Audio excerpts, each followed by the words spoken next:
अगर बात हो उत्तर प्रदेश राजनीति का और पूर्वांचल का नाम ना आए तो वो बात अधूरी है। पूर्वांचल के 156 विधानसभा सीटों में से सबसे हॉट सीटों में से एक सीट मऊ सदर का है। और मऊ का जब भी जिक्र होता है तो मन में सबसे पहले जिसका चित्र बनता है वो है बाहुबली विधायक मुख्तार अंसारी। जी हाँ, वही मुख्तार अंसारी जो लगातार 5 बार से मऊ सदर सीट से विधायक है। इस बाहुबली को हराने के लिए प्रधानमंत्री मोदी ने कभी कटप्पा को भी खड़ा किया था, लेकिन बाहुबली फिर भी न हारा। लेकिन इस बार यानी 2022 के विधानसभा चुनाव में बाहुबली चुनाव नहीं लड़ रहा है और उसके बेटे अब्बास अंसारी ने मऊ सदर से नामांकन कर दिया है और मुख्तार अंसारी के चुनाव न लड़ने का कारण भी बताया है। आई और शुभकामनाएं। बहुत बहुत कितने सीटों में आपने नामांकन किया है आज? 2 से। किस सुलदेव भारतीय समाज पार्टी, समाजवादी गठबंधन। जी, किसके नाम नामांकन हुआ है? हमारे नाम। अब पिताजी का नामांकन होगा? बाप और बेटे में क्या फर्क है? तो ये माना जाए कि सदर से चुनाव आप लड़ रहे हैं? बिल्कुल जी। क्या रहेंगे मुद्दे इस बार चुनाव में आपके? आप जानते हैं जो पूरे देश के मुद्दे हैं, जो पूरे प्रदेश के मुद्दे हैं। बेरोजगारी मुद्दा है जी। हमारे यहाँ बुनकरों का मऊ शहर है, बुनकरों का सबसे बड़ा मुद्दा है, पासबुक का मुद्दा है। और उसके बाद जिस तरीके से आपने बंधे पर जाकर देख लीजिए, जो गरीबों के साथ अन्याय किया गया है, लोगों को घरे ढा दिए गए हैं, वो मुद्दा है। उसके साथ साथ बड़े बुजुर्गों का मुद्दा है, माँ बहनों की इज्जत आबरू का मुद्दा है, स्वास्थ्य का मुद्दा है और साथ ही में अन्ना पशुओं से जो आज किसान 80 बरस के बूढ़े बुजुर्ग जिनको आराम करने की उम्र है, आज वो रात भर खेतों में डंडा लेकर के अपने खेत को बचाने में लगे हुए, उसका मुद्दा है। मुद्दे बहुत हैं क्योंकि 5 वर्ष सिर्फ काम नहीं हुआ है, सिर्फ एडवर्टाइजमेंट हुआ है। और आप संविधान के चौथा स्तंभ मीडिया के भाइयों के द्वारा उनसे प्रश्न नहीं पूछा गया, प्रश्न हमेशा विपक्ष से पूछा गया है। मगर अब जनता का समय आ गया है। देखिए, मऊ मेरी जन्मभूमि थी, अब कर्म भूमि भी है। हम और आप सब साथ मिलकर के मऊ को बेहतर बनाने पे आगे बढ़ा जाए। क्या वजह रही कि पिताजी चुनाव नहीं लड़ रहे हैं, आप लड़ रहे हैं? ये वजह आप शासन और प्रशासन से पूछिए। जी। कितना मुश्किल होगा मुख्तार अंसारी चुनाव लड़ेंगे, अब्बास लड़ेंगे तो? मुश्किलों के बारे में आप सोचिए, हमारा काम है लड़ना और जनता हमारे साथ है।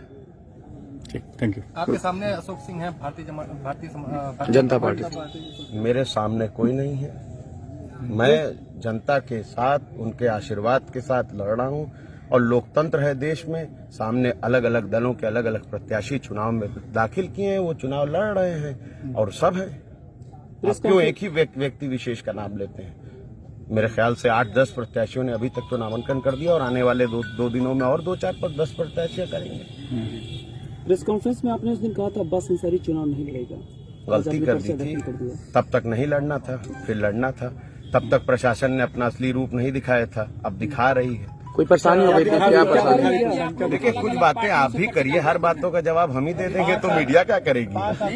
मुख्तार अंसारी साहब के नॉमिनेशन में क्या दिक्कत आई इस बार? लोग देखिए, व्यक्ति विशेष की बात मत कीजिए। आप बताइए, आप प्रताड़ित नहीं हुए हैं क्या? 50 रुपए का खाने का तेल आज 200 रुपए का हो गया, आप प्रताड़ित नहीं हुए हैं? आप बताइए, 100 रुपए का डीजल हो गया है, आप प्रताड़ित नहीं हुए हैं? आप बताइए, आपके घर में क्या नौजवान साथी बेरोजगार नहीं बैठे हैं? आप बताइए, क्या ऐसा आपका मोहल्ले में कोई ऐसा नहीं है जो कोरोना काल में ऑक्सीजन और की कमी से मारा गया हो? इस पूरे प्रदेश में पिछले 5 वर्षों में अराजकता फैलाई गई है।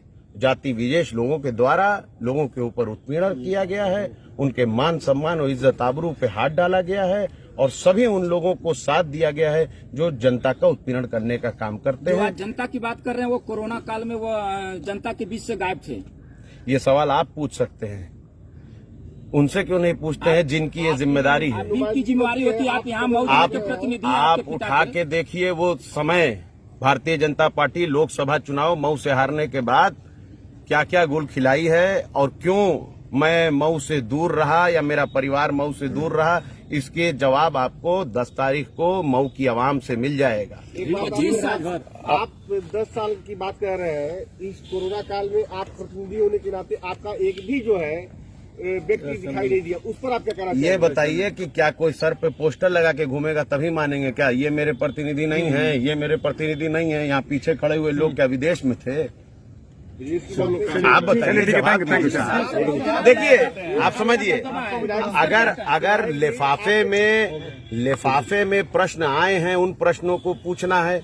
तो देखिए मैं जवाब भी उस तरह से दे सकता हूँ, मगर मैं चाहता हूँ कि आज का एक अच्छा दिन है, शुभ दिन है। आप सब भी आपका प्रचार करेंगे, खाइए और मिठाई खाइए, आपका प्रचार करेंगे, खुश रहिए। चाचा आप जाल प्रचार करेंगे? आप बताइए, उनसे पूछिए सवाल। उनका सवाल आप मुझसे पूछ रहे हैं, जनता का सवाल।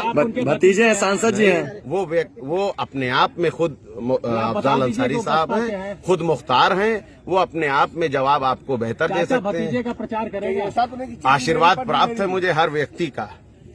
चाचा का आशीर्वाद है? सबका आशीर्वाद है। क्यों, मेरे चाचा नहीं है वो? यानी आप राजनीति अपनी जगह है, खून परिवार अपनी जगह है। जनता का कहना है कि 25 साल में जिला में कोई विकास नहीं हो पाया। जनता कहाँ कह रहे, हमें तो नहीं सुनाई दे रहा। सही क्या विकास होगा हमारे? ये आप कह रहे हैं भैया, और आपके प्रश्न हमेशा ऐसे ही होते हैं। निवास अब्बास अंसारी जी से मिलकर आके प्रश्न पूछ रहे हैं जी? अब्बास या अपने से पूछ रहे हैं? अब्बास जी, हम आप पर ये आरोप नहीं लगाए, मगर हमने किस पे लगाया? नहीं अब्बास, सब मीडिया पे हमने नहीं लगाया। अब्बास भाई, हेलो अब्बास भाई, अब्बास भाई, अब्बास भाई, मैं सिर्फ उस मीडिया के खिलाफ बोलता हूं जो अपना कर्तव्य सही से नहीं कर रही है। बाकी तो मीडिया वही मीडिया है जो इस देश की सच्चाई भी सामने लाती है। यही मीडिया है जिसने इलाहाबाद से लेकर गाजीपुर तक जो कोरोना काल में लाशों का ढेर था, इसी मीडिया ने भी दिखाया था। मगर यही मीडिया वो भी है जो झूठ का पुलिंदा करती है। टेनी साहब के बेटे को बेल मिल गई, वो नहीं दिखा रही मीडिया। ऐसी बहुत सारी चीजें विपक्ष में आपका तो विरोध करना चाहिए इस पे। आप ये बताइए ना, विपक्ष का काम क्या है? विरोध करना, इस बात का जागरूक करना या इस बताना। बात का वो आपको बता के करूंगा। अब्बास जी, आपको बता के करूंगा। जनता अब्बास जी, एक लास्ट क्वेश्चन, काम है वो मैं कर लेता हूं। अब्बास अंसारी विधायक बनेंगे तो मोम निवास बनेगा? आप ये बताइए कि आप ये प्रश्न 10 तारीख को मुझसे पूछिए। अभी तो मैंने सिर्फ पर्चा दाखिल किया। जनता में जाएंगे, मतलब आप मुझे विधायक मान रहे हैं? जनता में आप मुझे विधायक जीता हुआ मान रहे हैं? देखिए एक सेकंड, आप ये बताइए, जीता हुआ मान रहे हैं? मान लीजिए, धन्यवाद विधायक आपका तहे दिल से शुक्रगुजार हूँ कि आज ही के दिन आपने मुझे चुना हुआ विधायक। नहीं, एक सेकंड